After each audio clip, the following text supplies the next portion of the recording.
Oh oh oh et bonjour, c'est le Père Noël d'IVT. Alors aujourd'hui nous allons faire une petite vidéo, une dernière vidéo de l'année et une longue série de vidéos pour le début 2023. Donc nous allons commencer par les bases. Quelles sont-elles? Comment allons-nous anticiper les marchés? Comment allons-nous apprendre à lire un marché? Pour cela, commençons par les propres bases du chartiste. Donc, vous voyez sur mon écran, j'ai pris comme exemple le DAX bien évidemment, puisque c'est celui qu'on utilise le plus chez IVT en tant qu'indice intraday, voire intra-swing. Alors, je suis en unité de temps hebdomadaire et le but et la base, c'est d'abord de comprendre les cycles de marché. Comprendre les cycles de marché, ça veut dire quelle est la tendance principale? Que devons-nous faire dans une tendance principale? Devons-nous accompagner cette tendance ou devons-nous contrer cette tendance? Eh bien, le plus simple et le plus facile, c'est toujours d'accompagner la tendance. Donc là, je vais vous montrer comment on trace des obliques simples, comment on repère des zones et ensuite comment on les utilise. Donc, on va utiliser, là, je suis sur un graphique hebdomadaire et on verra pareil sur le graphique horaire pour ceux qui veulent aller sur des unités de temps plus courtes. Qu'ai-je à l'écran? J'ai le départ d'une tendance qui commence début mars 2020 suite à la fin du Covid. Alors fin du Covid, bien évidemment pour les marchés financiers et pas pour la maladie. Et le but c'est d'essayer de pouvoir identifier une tendance. Donc l'identification de cette tendance se fait par ce qu'on appelle une oblique, bien évidemment ici une oblique haussière, d'accord? Cette oblique reste généralement valable à partir du moment où nous avons 3 points de contact. 1, 2 et 3. Une fois que cette oblique est cassée, cela ne remet pas complètement en cause la tendance. Cela va vous permettre d'identifier justement une pause de cette tendance. D'abord, on parle de pause avant même de parler de correction beaucoup plus importante. Ça, là, c'est le premier point. Et vous pouvez remarquer que cette droite de tendance, cette oblique haussière, joue son rôle à merveille. À partir du moment où cette oblique est cassée en clôture, alors, bien évidemment, cela veut dire que les intervenants sur les marchés vont venir se mettre en pause ou corriger pour venir chercher une zone. Comment je fais pour aller chercher une zone? C'est très simple.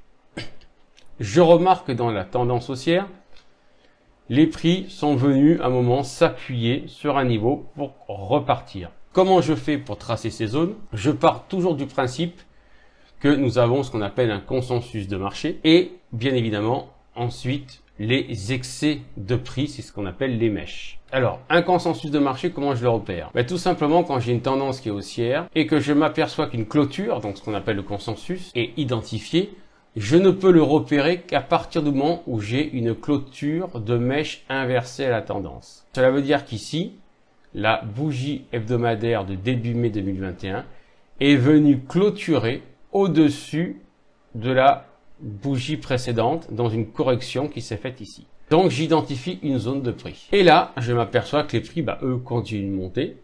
Ça, ce n'est pas un souci. Et à partir de ce moment-là, qu'est-ce que je fais? Eh bien, je repère dès que mon oblique est cassé. Mon oblique est cassé ici, ok?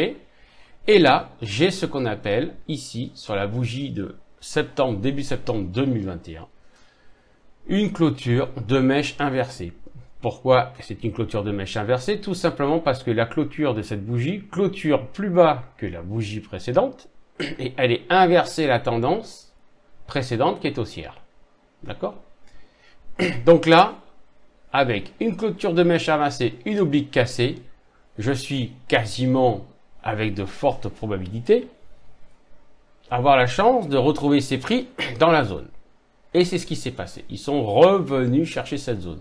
Tant que cette zone-là, qui est identifiée, ne casse pas en clôture de bougie, eh bien, c'est que la tendance haussière est toujours validée, mais avec moins de vélocité.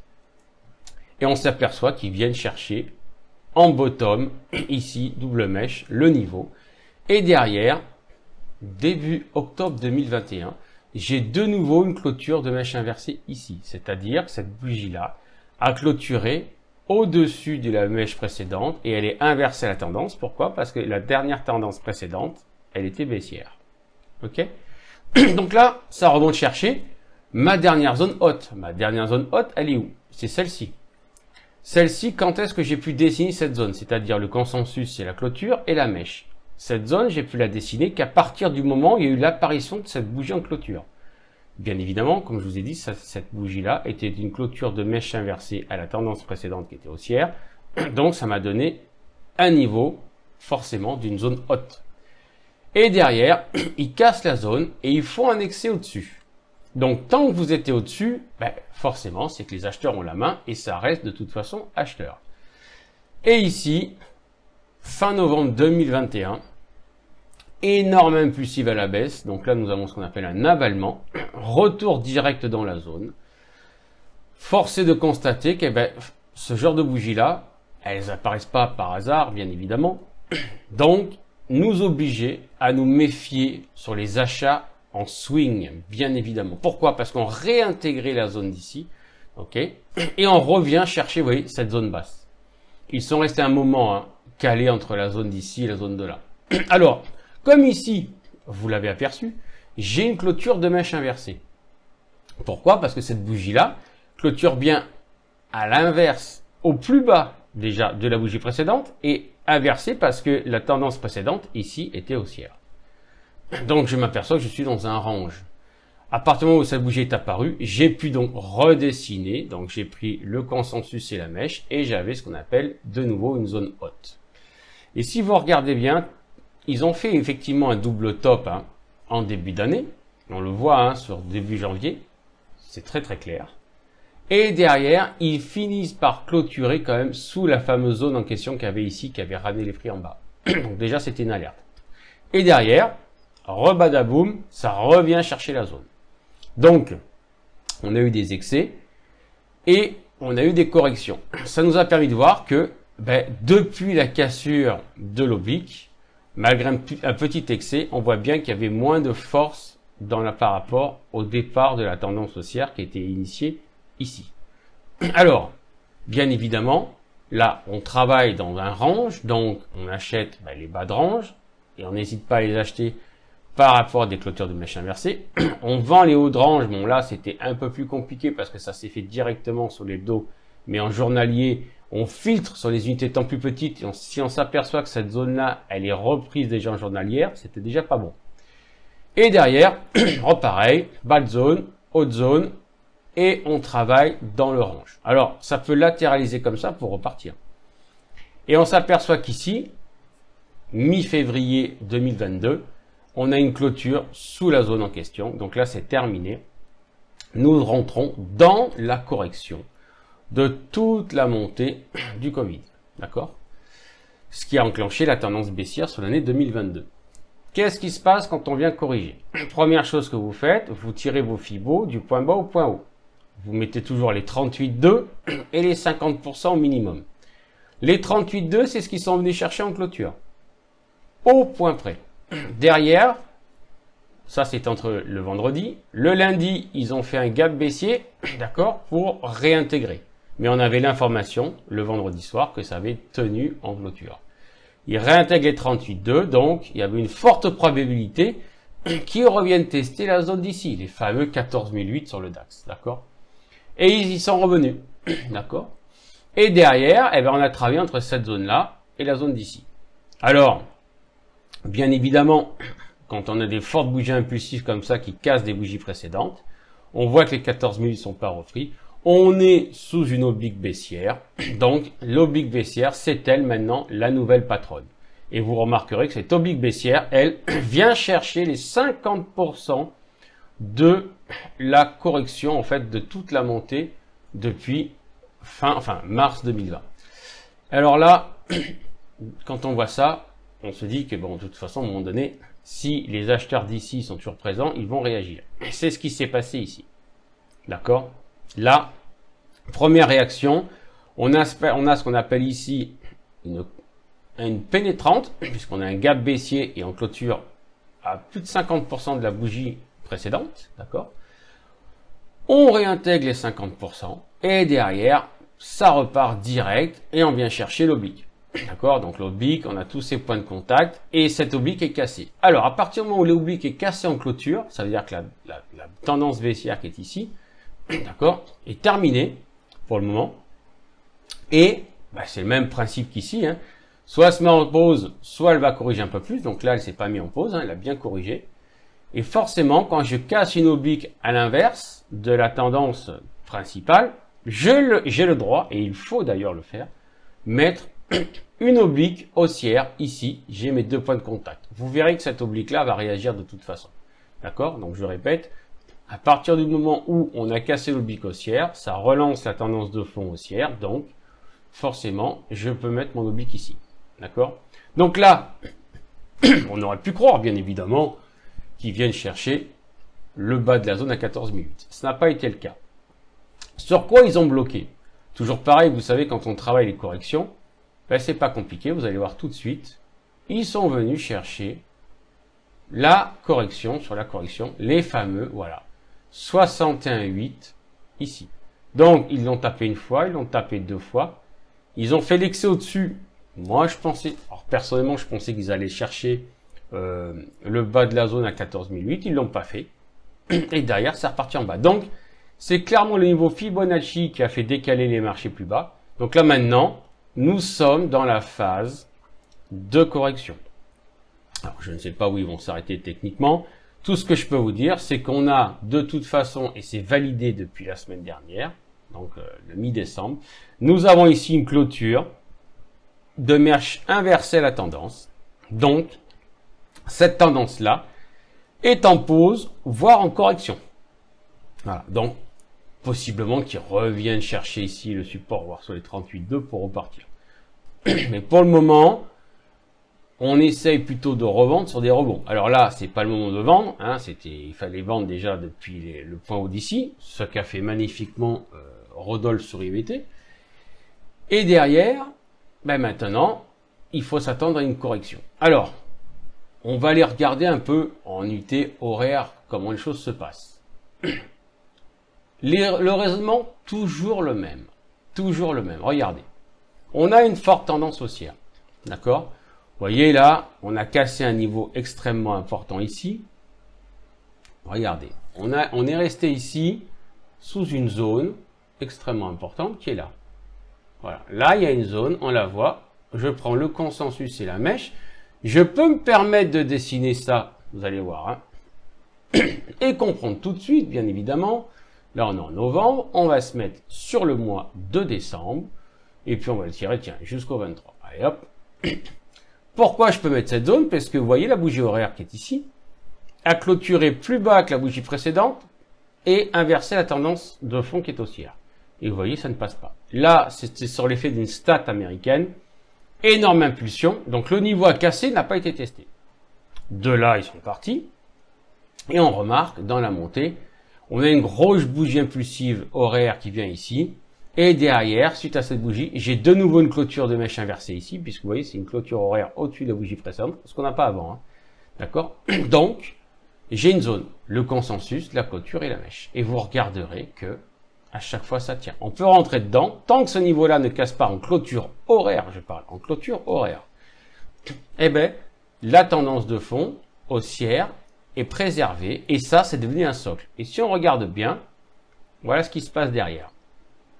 Hop, tendance haussière et on vient chercher là où il y a le maximum de points de contact sur une oblique. On le voit, vous voyez, à aucun moment cette oblique haussière est cassée en clôture. Là, c'est pas le cas, ils ont fait un open en dessous. Là, ils la cassent, reprise de suite. Là, ça casse pour du bon et ça reste dessous. Donc, à partir de ce moment-là, j'ai de nouveau, comme chez Cassem-Olvik, j'ai une nouvelle droite de tendance. Et vous voyez, la droite de tendance baissière accompagne. Elle accompagne jusqu'à où? Ben, elle accompagne jusqu'ici. Alors, elle n'est pas venue parce qu'il faut être clair avec soi-même. On pense tous qu'il peut venir ici et on s'aperçoit de quoi? Parce que dans la descente, ici, on a exactement là, alors c'est à 4 heures du matin sur les futurs CFD, on a une clôture horaire de mèche, donc vous voyez une clôture horaire ici, une clause de mèche inversée. Ça veut dire que cette bougie-là, elle a clôturé au-dessus de la bougie précédente, d'accord? Et inversée à la tendance précédente qui est baissière. Donc il y a eu le rebond. Et après le matin sur l'open du cash à 9h, ils sont revenus chercher la zone. Donc c'est pour ça que j'ai mis une petite zone ici. Ils sont revenus chercher la zone et ils ont bien touché le haut de la zone rose ici. On la voit bien, cette zone rose. Ils l'ont bien touché, d'accord? Et derrière, c'est reparti. Cassure de l'oblique, enfin baissière, avec alors une réintégration sur l'open de 9h le lendemain pour repartir. Et vous remarquerez bien que là, c'est reparti direct. Ici, c'est tout simplement la mèche, la stat du NFP qu'on a eu début décembre, qui sont revenus chercher au point près la zone jaune. Donc ça reste de toute façon haussier. Et vous voyez bien qu'à partir du moment où ça reste haussier, et bien derrière, on peut se permettre, voilà, on a de nouveau une oblique haussière, donc vous devez travailler dans le sens de l'oblique. Et c'est toujours la même chose. Vous avez en horaire, l'oblique elle tient, elle est cassée. Elle est cassée, mais on s'aperçoit qu'ici on a une zone. Pourquoi on a une zone? Ben parce que dans la descente que vous avez là, ici, on a une clôture de mèche inversée ici à midi. Donc ça m'a donné un consensus et une mèche, une zone sur laquelle ça rebondit et ça tient. D'accord? Alors ça tient sur cette zone-là, pas d'accélération évidemment sur les futurs, ça repasse au-dessus, mais on a quand même une oblique haussière qui est quand même légèrement cassée. Et on s'aperçoit que dans la nuit, ils tiennent, et là, il est 8 h du matin, ils cassent cette oblique, enfin ils cassent pardon la zone, on est sous l'oblique, donc j'ai de nouveau une tendance baissière. Encore et encore et encore. Et là, on s'aperçoit qu'ils viennent chercher une autre oblique ici avec un petit rebond qui est cassé. Et là, ça enfonce toutes les zones. Donc, on voit bien la zone rose, là, ici, qui a cassé. Ils viennent ici, vous voyez, voilà. Ils viennent ici. Et j'attends ma première clôture de mèche inversée, qui a eu lieu là, à 20 h. À partir du moment où elle a été faite, je prends la clôture, donc le consensus le plus bas, la mèche, et vous voyez, c'est une zone qui tient. Là, la bougie est assez violente, on voit bien que ça part bien à 8 h. 9 h, ça casse, donc là, forcément, on ne s'oppose pas. On accompagne les mouvements. Ils vont chercher un autre niveau. On a de nouveau une clôture de mèche inversée ici. D'accord? Donc, on a une autre zone. Derrière, vous voyez, quand ils reviennent à 16 h, ils viennent chercher au point près le consensus pour remonter. Et ici, qu'est-ce qu'on s'aperçoit? En fait, ils remontent chercher la zone. Pourquoi? Parce que cette zone-là, elle a été cassée. Et comme elle a été cassée, elle n'a pas été testée. Ce qu'ils ont fait à plusieurs reprises. 1 fois, 2 fois, 3 fois, 4 fois, etc. Et derrière, ça repart plus bas. Et quand vous voyez que ça repart plus bas, eh ben, il faut s'attendre à ce que ça enfonce un peu plus. C'est ce qui s'est passé là, dans la nuit là, du 19 au 20, suite à l'annonce de la BOJ, hein, d'accord? C'est la Banque Centrale du Japon, qui ont cassé cette zone-là. Et qu'est-ce qu'ils sont venus chercher? Ah tiens donc, ma zone jaune. Mais quelle est-elle, cette zone jaune? Ben, c'est la zone d'ici, qui avait été cassée et qui n'avait pas été testée. Et ben voilà, chose faite. La zone a été faite, d'accord? Elle a été faite.